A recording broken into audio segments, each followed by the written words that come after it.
So guys, I'm eager, right? So this is going to be a presentation, and like I said before, the tutorial Tuesdays are going to be like small tidbits. There's going to be small bits of information, max 30 minutes, and then we can do something else.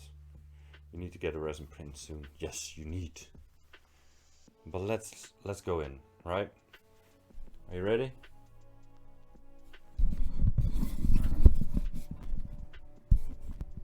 I hope everybody's still in here, and there's even more. I don't know. We'll see. There we go. All right. Oh my God! I really hope this works. Get this in here. All right. Today we're going to be talking about something that's not working. Contrast. All right. So I looked it up, the exact definition of contrast. That's always a good thing, right? There were a lot of definitions which actually all boil down to the same, which is to differ strikingly, to make something completely different to something else. There were beautiful words as juxtapose in there. But actually this is it, right? Striking differently. That's it. Oh, look at that. Is that striking? Is it different? Oh yeah. It's one red apple in the sea of green. And this is striking out. You immediately see the red apple as the first thing, right? It's the green apples you're going to be looking at afterwards, and you're going to be seeing them as one whole. Well, actually, there are a lot of apples there. All right. Well, first, before I'm going to tell you about contrast, I'm going to be telling you about some misconceptions that I personally had to endure, so to say. Right? When I was learning about painting, a remark I got a lot from a lot of people, from really good painters to I know now painters who thought they were in the know about what they were talking about, but they weren't, and they all said, "You need more contrast." Hell, it's one of my favorite quotes on Monkeys for Fire. Need more contrast, right? Have you, raise your hand if you have ever heard someone say that to you. You need more contrast, right? Any hands? I know every one of you guys has ever heard anyone say that. There you go.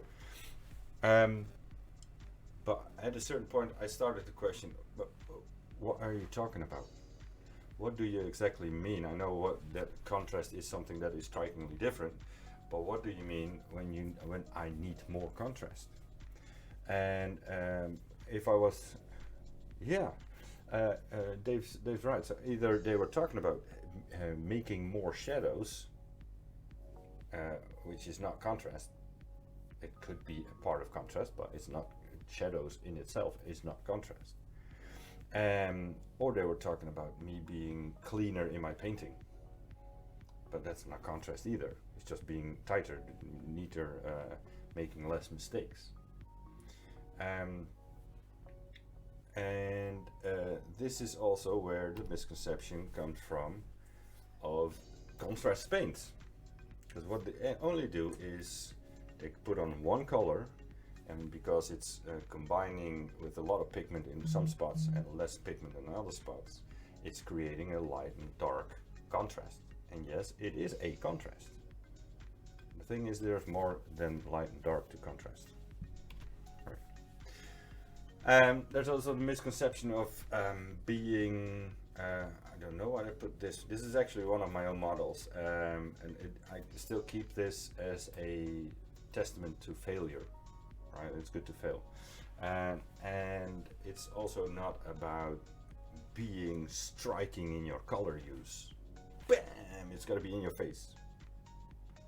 Yeah, some of those colors can be, but like you see here, the green is in your face, and the red is in your face, and the blue is in your face, and the purple is in your face. It's all in your face, and it's so much you actually do not see the model anymore. Lopsided. Right. Yeah. So it's too much, just too much. Okay, so you cannot see this because my this is in the way. But what is it for then? What is contrast for then? Well, contrast is actually for making sure that you get to decide where the viewer is going to look at. The eye of the beholder should be looking at what you think is interesting. This is why you use contrast to steer the eye. But like I shown you in the previous one, if you put too much of anything in it, the eye is going to wander all over, right? And it can be so easy. And actually there are a lot of types of contrast, and this is what is missing in a lot of stuff that people are saying about contrast. They're missing this point. There's many ways to reach contrast. The first, which we all know, is light and dark. This is one of the most used, most commonly spoken of contrast that there is. Look at this figure. On the left you see the painted figure, and you can already see that the first thing your eye is drawn to is the blue bright spot there. And from there you're going to go to his face, because that's the next brightest thing. On the right side you see a little trick that everybody can use on his models to see if it's really working, is make a black and white picture of your model. And instantly you see the grayscales, the values of your paint appear, and this way you can see, is there enough contrast between my lights and my darks? Does it really pop up as light? Does it really pop down as dark, right? And you'll be surprised to how many models you got that you think, well, I got really big contrast between light colors and dark colors, and then you put them in black and white and you're seeing actually a lot of the same kind of gray values. And so it's not working, right? I'm gonna tone down the music a bit more in my ear. Am I going all right? Is everybody cool still? Not going too fast? All right, I'm good, thank you. So one of the other most used types of contrast that people speak of and use it even is something, there we go, is warm and cold. When we're talking about warm and cold, we're talking about colors, right? You've got your warm colors and you've got your cool colors, and this is pretty much the division there is. And there's a misconception here though, that people think it's red versus blue, but that's not necessarily so, because in a theoretical basis of thinking about color, yellow is actually the warmest color, and yes, blue is the coldest color. And although they seem pretty close to each other in the color wheel, they're actually the opposites in this case. So remember this: if you want something to be warmer, make it shift towards the yellow. And if you want something to be colder, make it shift towards the blue. Not necessarily red, because red can be both blue and both cold and warm, depending on how much blue you're gonna add in. Right, so we've got a warm colors versus cool colors, and having this in your mini can create something interesting. Again, the amount of each determines how big your contrast is going to be. If you're, like, say, going to do 50-50, and I'm going to show you a model in a second, then neither of those two parts are going to be dominant over each other, so your eye still will be wandering all over. If you make a little bit of cold in a really warm area, that might pop up, or vice versa, it might pop up, right? So toy with it. Here is an example of something good. This is not mine. This is the back of an Aristea figure, and you see a cold armor, a lot of blue. There's a lot of blue, but that orange, which has a lot of yellow in there, look at on the top, and that highlights, is actually pure yellow. That's strikingly warm, and it's just a little bit. But first thing you noticed was that that flowing cloth, right?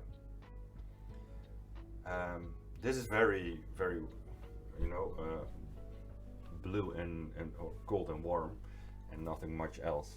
But still a good example. I'm going to show you another model. Oh, I'll show it again. I've got a model here.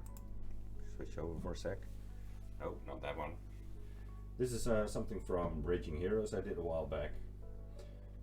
It's a rider, and I thought it would be fun to have some lava effect on the underside and a moon effect from the other side.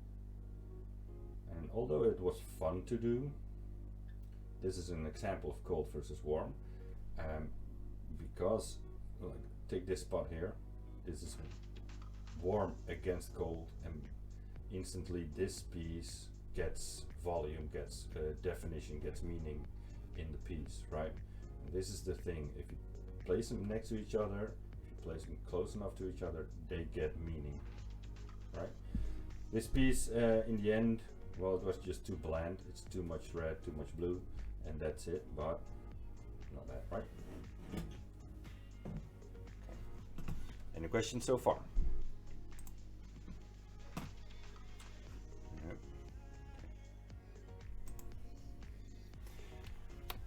Another way to be using contrast is with a color wheel, the color contrast. Now, this is going to be a topic all on itself.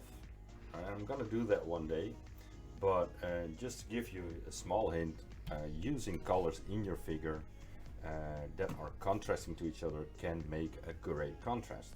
Like for say, I use some yellow-orange, then on the opposite side there's blue-violet. If I use those two colors as their opposites, I'm going to create a lot of contrast, right? Just advise the color wheel, whatever color wheel you get. This is one, you can get a lot of versions of the color wheel. Just take the opposite and you've got your direct contrast. So these are called contrast colors, contrasting colors, right? But this is just one way of looking at those colors. This is a single axis kind of look, right? It's red versus green and blue versus orange. And if you've ever done the primary and secondary color painting thing, then you know how this works. But there's so much more than just two colors opposite each other.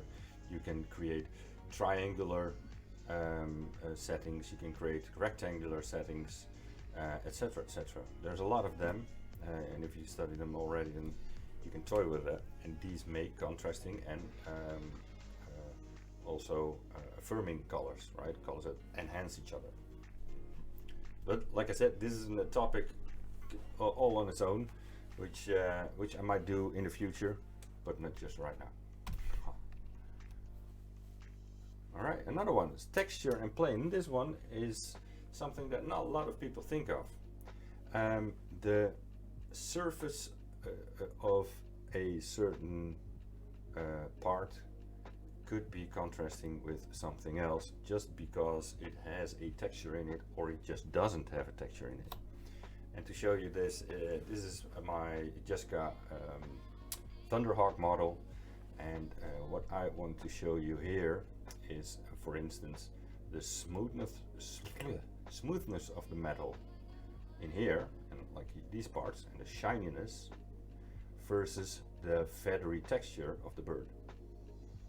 Or in the whole model, there's the shininess actually from the whole girl. There's everywhere is pretty smooth looking versus that bird that's going to be highly textured, right? Make these, try to use these as well, texture plane. If anybody remembers the Hades model I did from Crippled God Foundry, that was an awesome piece to paint, a lot of non-metallic metals, but it was all plain. There was no other texture than just plain texture. Or the coat even, yeah. Hell, Dave, even the leather here has texture, right? So you got very, very smooth. Even the metal here has a bit of a grain in it. That's a slight texture, a bit of more texture on the leather, and then heavy texture on that one, right? So stuff like that, and you can paint those textures yourself, even if it's not sculpted in there. Just do that, right? Okay. I'm going to be talking about saturation, and yes, I always mix those two up, saturation, desaturation, but it's actually about how bright, how in your face that a color is. Bright green versus muted green. Bright red versus dull red. Things like that. And to show you is this Papa Jumbo model from Marcus Glantz, which I definitely love. If you look at that purple, on its brightest spots, that's a really, let's see if I got it right, a saturated color. It's really bright, versus all the rest of the colors that's pretty muted down. Even the brightness in the face here, although it's bright, it doesn't mean it's saturated, right? Brightness does not mean saturated. It's just full, it's vibrant, it's lush, right? Or it's mellow. And the way you can create desaturation is just mix. If you got your purest saturated color, red, yellow, blue, or magenta, cyan blue, right? Magenta, cyan, yellow, these are the most saturated colors in their purity. Just mix in any color in there, just for a bit, and already you've desaturated it, right? So mixing always desaturates. That's a tip. Loving this. So this is why the head, the little head, which is the more or less center point of the whole model, is this bright color. So your eye goes exactly to the middle and then down towards his eyes and the face where you want to be looking at, obviously. But this little piece here is going to keep you here in the middle. If you're going to stare long, you're going to be searching this area here. Oh, this is also cool, also cool. And then after a day or two, you're going to say, oh well, there's a feather there, right? That's just because of that piece there. Lovely work. Oh, I did it the other way around. This is a really tricky one. A lot of use of this one is in the, I think in the Baroque time and the Renaissance, and all the great painters did this, is about focus. And it's not about your mindset focus, but it's about what you do with a camera, is putting sharpness in your picture. And if you go to this, the Night Watch from Rembrandt, I've got a source Mark McClance there. That's definitely wrong. I think he wished he had painted it, but there you go. In the dead center of this is one of the couple of interesting parts of the painting, same as this girl, obviously. And if you are near this painting, you can see that the faces and these parts are painted really secure, really tight, really detailed, right? But the further you go out from there, the further you go outwards, the looser the strikes are becoming. Right? It isn't so detailed and focused anymore. Although if you step back three steps, it's still going to be looking the same. And what this is actually doing is it's mimicking your eye, because your eye is focusing all the time in the dead center, but the further you go outside, it's blurring, right? But this is what focus can do. This is why this face is really focused painting, and then the further you go down and outwards, it's going to be less. All right. This is fun to do in a painting. If there's a lot of like say forests around you. I think I got a model to show you that. Yeah, definitely.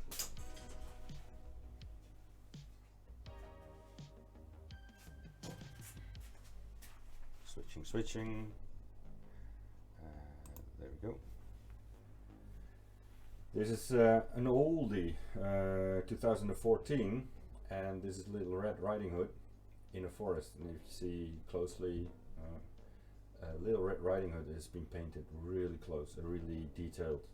The further I went, the looser the strikes became. Right. Also, this is a great example of saturation. Bright reds versus very muted browns and greens there. Alright. Okay.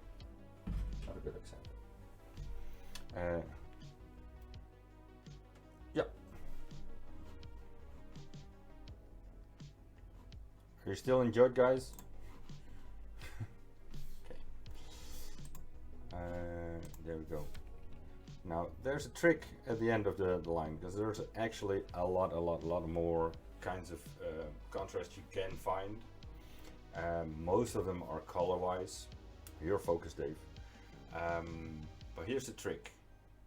If you want to make your miniature really interesting, try to add as much of these types of contrasts as possible, and try at least 3. Get some light and darkness in there, get some bright versus saturated, desaturated colors, and get maybe some, actually always do something with your color wheel. Get a contrasting, any fixing in the color wheel. You already got 3. And shade and darkness is easy, the color wheel is easy. Those are 2 that you're mostly using in there. And find some more. And the more you put in there, the more interesting it's going to be. The more people are going to stay looking at your model from a various angle. There's even more, there's even more, and that's interesting, that's interesting. But don't overdo it. Don't overdo any single one, right? You can overdo, like say, do 15 kind of contrast. That's not bad. A bit high to grasp maybe, but like I shown you in the failure, don't overdo it with your color, don't overdo it with your saturation, desaturation, don't overdo it with your etc, etc, etc. And that was it.